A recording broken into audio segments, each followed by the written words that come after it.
số bó nhưng mua được đà rố hai phần điện tối sau ngay chỉ tôi lọc nên chia thập nặc bò pet sập bạ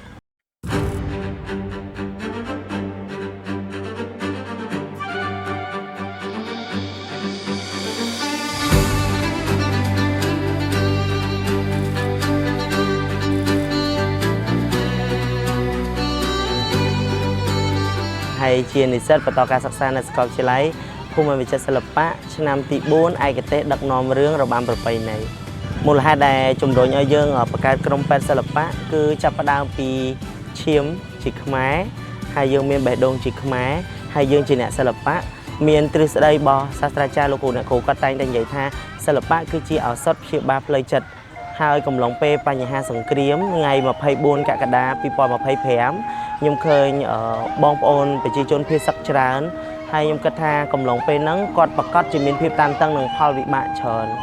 เจ้าตำรวจแต่กอดมันเลยจุ่มรุมเพียสักตากอดมินก็ได้บารมบอกผูกกอดปนา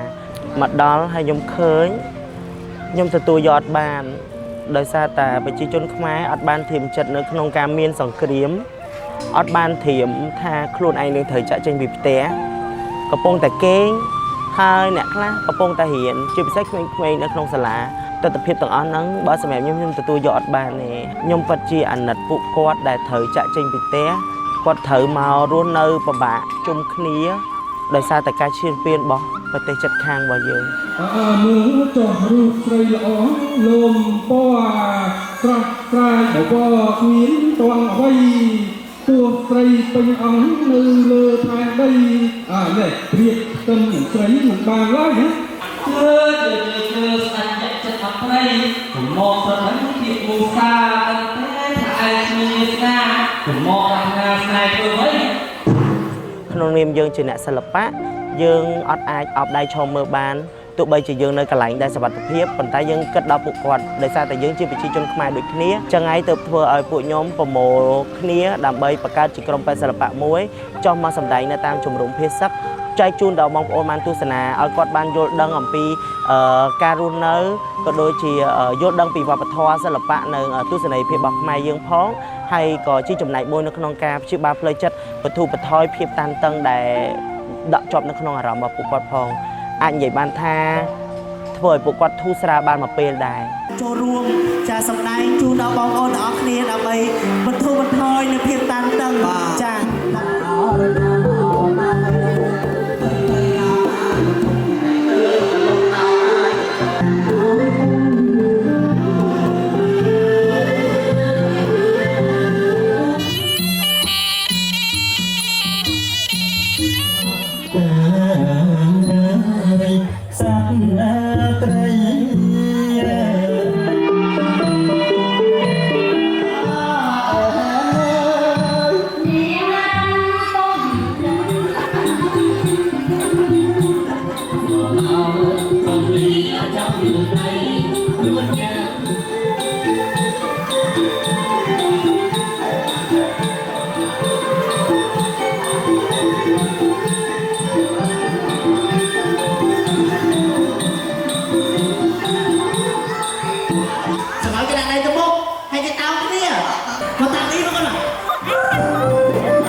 แต่ถ้าnhom ដាក់ជាប់នៅអារម្មណ៍ហ្នឹងគឺក្មេងៗហ្មង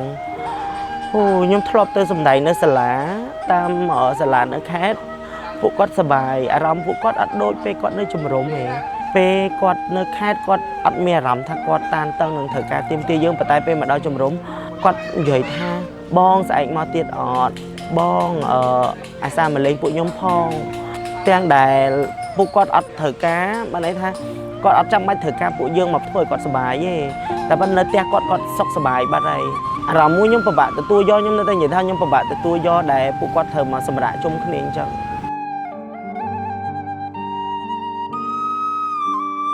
ក្នុងនាមជាសិល្បករហើយមានឯកទេសជាទូធ្លុកផង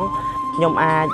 អញ្ជើញសិល្បករមកសម្ដែងជូនគាត់បំបត្តិភាពអបសុខខ្ញុំអាចជួយឲ្យពួកគាត់សប្បាយរីករាយទៅតាមអីដែលបរិបត្តិផ្សេងៗដែលពួកគាត់រស់នៅក្រៅពីហ្នឹងយើងមានតន្ត្រី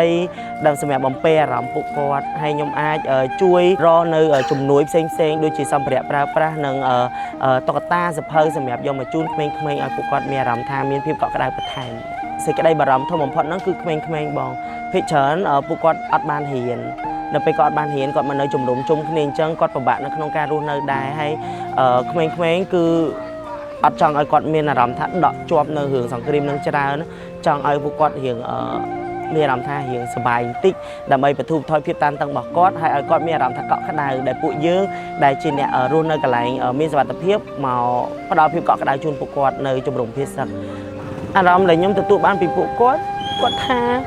គាត់អរគុណពួកខ្ញុំហើយគាត់ថាឲ្យខ្ញុំមកសាមកលេងគាត់ថាគាត់កក់ក្ដៅបងអ្នកខ្លះគាត់ផ្ដាំផ្ញើគាត់មានពាក្យច្រើនដែលគាត់ចង់និយាយទៅប៉ាអ្នកខ្លះមានប៉ានៅជួរមុខពួកគាត់ថាខ្ញុំចង់ឲ្យប៉ាឃើញតុក្កតាមកឯងឲ្យខ្ញុំចង់ឲ្យប៉ាសុខសប្បាយប៉ាឆាប់បានមកផ្ទះវិញនឹងជាអារម្មណ៍ដែលខ្ញុំទទួលបានពីពួកគាត់ហើយគាត់ទទួលបានភាពកក់ក្ដៅពីយើងដែលយើងផ្ដល់ឲ្យគាត់អញ្ចឹងខ្ញុំសប្បាយចិត្តហើយគាត់បានមើលទស្សនីយភាពសិល្បៈគាត់ថាគាត់អត់ដែលបានឃើញទេអញ្ចឹងជាអីដែលពេទ្យសិល្បៈត្រូវតែធ្វើឲ្យវាចំជាមួយចំណុចពេទ្យសិល្បៈដែលកំពុងតែធ្វើដែរអត់មានអីច្រើនផ្ដាំផ្ញើទេគ្រាន់តែចង់ឲ្យបងប្អូនប្រជាជនខ្មែរទាំងអស់ខំប្រឹងរៀនសូត្រកុំឲ្យប្រទេសជិតខាងមើលងាយយើងជាពិសេសគឺប្រវត្តិសាស្ត្រហ្នឹងហ្មងកុំភ្លេចកុំឲ្យប្រវត្តិសាស្ត្រច្រំដែល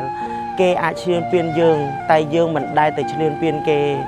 យើងត្រូវតែប្រុងប្រយ័ត្នគ្រប់ពេលគ្រប់វេលាត្រូវតែហ៊ានយកចំណេះវិជ្ជាហ្នឹងឯងគឺជាគោលដើម្បីដោះស្រាយបញ្ហាសូមឲ្យបន្តនៅស្មារតីរួបរวมសាមគ្គីរបស់ប្រជាជនខ្មែរទាំងអស់ត្រូវចាំមួយម៉ាត់ថាបើសិនជាយើងបែកបាក់មិនមានភាពរឹងមាំគេអាចបំបាក់យើងបានអញ្ចឹងសូមបន្តការរួបរวมសាមគ្គីព្រោះនៅក្នុងកលៈទេសៈនេះអីដែលធំបំផុតហ្នឹងគឺស្មារតីរបស់ប្រជាជនខ្មែរយើងគឺរួបរวมសាមគ្គីទាំងអស់មិនថាតបជួរមុខមិនថារាជរដ្ឋាភិបាលមិនថាតបជួរក្រោយគឺរួបរวมគ្នានៅក្នុងសាមគ្គីជាធ្លុងមួយទាំងអស់អញ្ចឹងឯងគ្មានអ្វីក្រៅពីសាមគ្គីជាធ្លុងមួយទេគេចិញ្ចឹមចិត្តចង់បានប្រទេសយើងប៉ុន្តែយើងនៅតែរក្សាដីរបស់យើងរក្សាសម្បត្តិវប្បធម៌របស់យើងរក្សានៅអ្វីដែលជារបស់ខ្មែរសូមឲ្យអ្នកទាំងអស់គ្នាជួយថែរក្សាទាំងអស់គ្នាឲ្យបន្តស្មារតីនឹងឲ្យរឹងមាំសម្រាប់ពាក្យពេចន៍ទៅកាន់បងវរៈកងទ័ពខ្ញុំសូមលើកម្រាមដៃ10អរគុណបងទាំងអស់ដែលបានបូជាឈាមស្រស់សាច់ស្រស់ដើម្បីបូរណភាពទឹកដីរបស់យើងហើយសូមជូនពរបងទាំងអស់គ្នាមានសុខភាពល្អហើយឆាប់បានត្រឡប់មកជួបក្រុមគ្រួសារវិញ